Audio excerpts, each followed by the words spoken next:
Imagine wandering into a moonlit grove where the scent of crushed grape skins hangs heavy in the air. Torches flicker like restless spirits, and the drumming heartbeat of 100 feet pounds through your bones. You step closer and see them, men and women, their faces streaked with wine, their bodies glistening in the firelight, tearing raw goat flesh from a carcass as if possessed by a spirit. They shriek, Eli, Eli, a chant that echoes off the olive trees and seems to twist reality itself.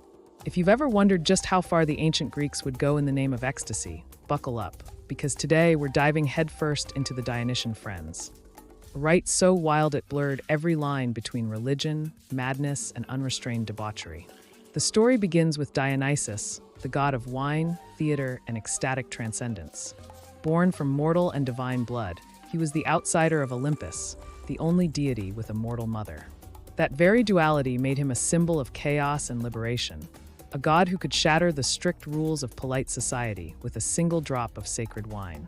His followers, both men and women, were called Bacchanalia or Maenads, the frenzied ones. Under his influence, they believed they escaped their mortal shells and communed directly with the divine. Picture the ritual itself. It was never a tame gathering. By nightfall, a procession would snake through the countryside. Torches held high would cast dancing shadows across jagged rocks. The Bacchants, crowned with ivy and pine cones, would beat drums and whistle flutes. Their pace quickened until the woods pulsed with their steps, faster and faster, until they collapsed in a sweaty, ecstatic heap, only to spring back up and begin again. Wine flowed freely, but it wasn't just fermented grapes that fueled this madness. They added opium poppy resin, mandrake root, and even ergot, naturally occurring hallucinogenic fungus that can twist perception into nightmarish hallucinations. And then came the most shocking act, sparagmos and omophagia. First, the sacrificial animal, usually a goat or a bull, was bound to a tree.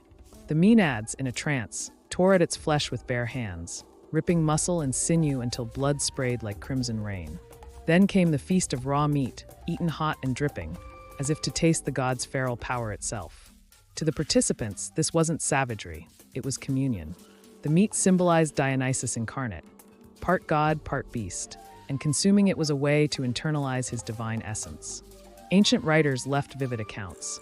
Euripides, in his play The Bacchae, dramatized the consequences when King Pentheus tried to forbid these rites. He watched from a tree, fascinated and horrified, only to be discovered and ripped apart by the very Maenads he sought to control, his own mother among them, once they fell into their wine-driven madness. Vitruvius, the Roman architect turned historian, described lands where no man dared host a Bacchic gathering for fear of losing his mind. Plutarch warned that participants might never fully return from the edge of their altered state. Even the philosopher Seneca likened the frenzy to a sickness of the soul, one that could erase personal identity. And yet, beneath the terror lay a deep yearning. These wild rites offered something the rigid city-state could not. Freedom from grief, freedom from fear, freedom from the confines of daily existence.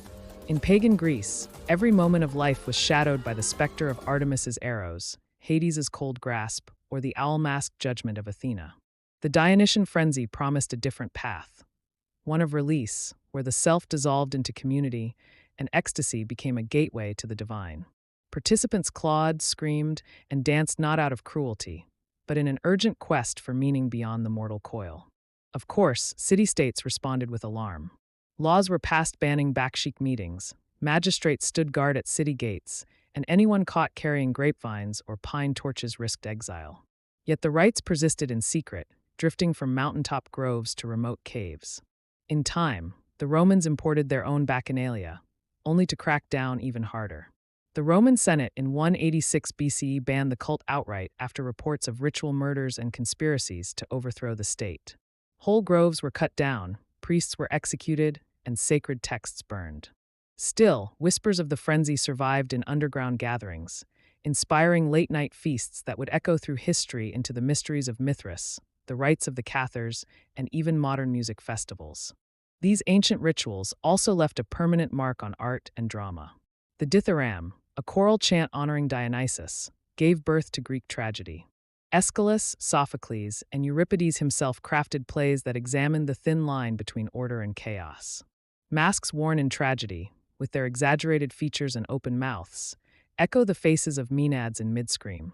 forever linking the stage to the frenzy.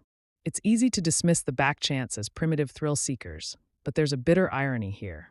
Today, we chase altered states with EDM, techno, and all-night raves. We mix cocktails with designer drugs, cameras, and VR headsets, seeking that same fleeting escape. The ancient Greeks were simply the original party philosophers, using nature's bounties, wine, herbs, dance, to break free from life's rigid script. Their madness wasn't mindless, it was intentional. They embraced the chaotic half of existence to better understand the other half. As the torches burn low and the drumbeats fade, the grove falls silent again, but the echoes of that wild night linger. You can almost sense the spirits of those frenzied worshippers, blood on their hands, wine in their veins, still shouting EUI to the stars. They dared to challenge reality, to rip open the veil between mortal and divine, and in doing so, they gifted us a lesson. That sometimes the path to transcendence lies through raw, unfiltered experience, even if it carries the risk of losing yourself along the way. So next time you pour a glass of wine or feel the urge to dance until dawn, remember the Dionysian frenzy. Remember those brave souls who danced naked, who tasted raw flesh as a sacred offering, and who stared death in the face with a roar. They weren't mere pagans. They were pioneers on the frontier of human consciousness. And somewhere in their madness, they found a freedom that still calls to us today. If you haven't subscribed yet, kindly do it now, because trust me, you wouldn't want to miss what ancient history we dig up next. See you in the next wild adventure of ancient Odyssey.